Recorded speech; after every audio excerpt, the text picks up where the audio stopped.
Happy 2015, folks. As always, we are at the start of a new year, and that means new things are happening, exciting things at the Fowler Show and around the country. One thing that you might not know is going on. At the beginning of the year, on January 1st, there are a ton of new state laws being implemented.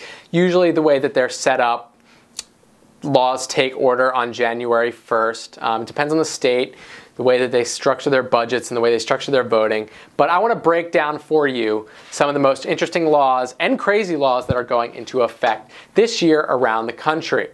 The first one, in alcohol. In Massachusetts, folks are now allowed to get bottles of wine shipped straight from out-of-state wineries.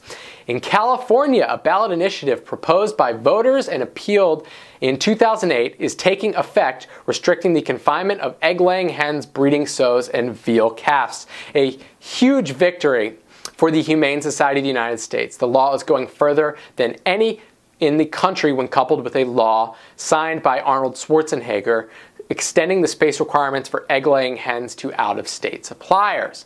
Huge deal by California. In Utah, cities and towns can no longer ban specific dog breeds within their limits. We know that this has been a huge problem. 10 cities now have restrictions banning the ownership and breeding of pit bulls. A lot of people, including myself, feel like that's very unfair to the breed of dogs. In crime, California Yes Means Less Yes law standard for sex between college students is taking effect. In Michigan, rape evidence may be better organized and tracked under laws designed to keep rape kits, making sure they're not caught in the sort of backlog found when more than 11,000 untested boxes were found in a storage facility. Meanwhile, in Louisiana, law enforcement agencies must provide a tally of the number of untested rape kits on the shelves by Thursday. Finally, in Tennessee, ex-felons who have turned their lives around can receive a certificate of employability, giving businesses who hire such individuals protection from negligent hiring lawsuits. Big deal there. All things considered, pretty good stuff. In drug abuse, in Michigan, buying cough and cold medicines for the purpose of making meth will be illegal under another series of measures intended to crack down on meth makers. Meanwhile, in elections in Louisiana, 16s and 17-year-olds will be able to register to vote when obtaining a driver's license. Big deal there. That is a huge voter restriction step forward. North Carolina, individuals filing as a candidate in a primary party must have had an affiliation with that party for 90 days before filing a candidacy notice. This is going to keep folks from doing the old switcheroo, which we've seen happening more so recently because public servants are so desperate to get into power. Moving on, in the environment category, in North Carolina, home sellers will have to disclose whether they knew if an underground oil or gas rights have been sold. In New York State, consumers must begin recycling old computers, TVs, and video game consoles. In the face of a 3-year drought, California is instating even more strict laws requiring water districts and other entities to develop plans to manage their groundwater. Moving on, okay, let's talk about cars and motor vehicles. Driver's licenses in California are going to be available to people who are in the country illegally. Big step for immigration there. In Nevada, students who are declared habitually truant could be delayed from obtaining a driver's license.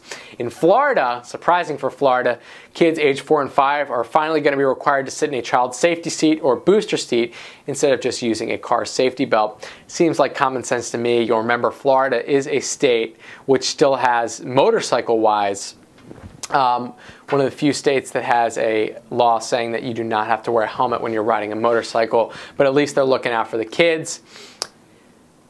Social media news in New York, this is interesting. It becomes illegal to pose for a photo with a lion, tiger, or other big cat.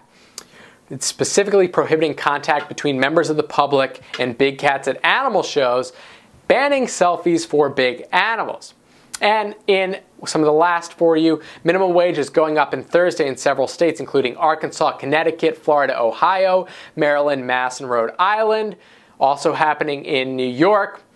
And finally, in weapons, a law in Pennsylvania takes effect that's designed to give the NRA a better chance of successfully challenging local firearms laws. And in California, law enforcement agencies are required to develop policies to encourage officers to search the state's database of guns purchases as part of routine welfare checks. All right, folks, so we got some good stuff. We got some bad stuff. More will be revealed. These Republican-controlled state legislatures are really doing their job, but we've been pushing back and doing some good work. Let me know what you think. What's the most interesting thing? Let me know if I missed anything that I should be touching on in the comments below. Don't forget to subscribe, folks.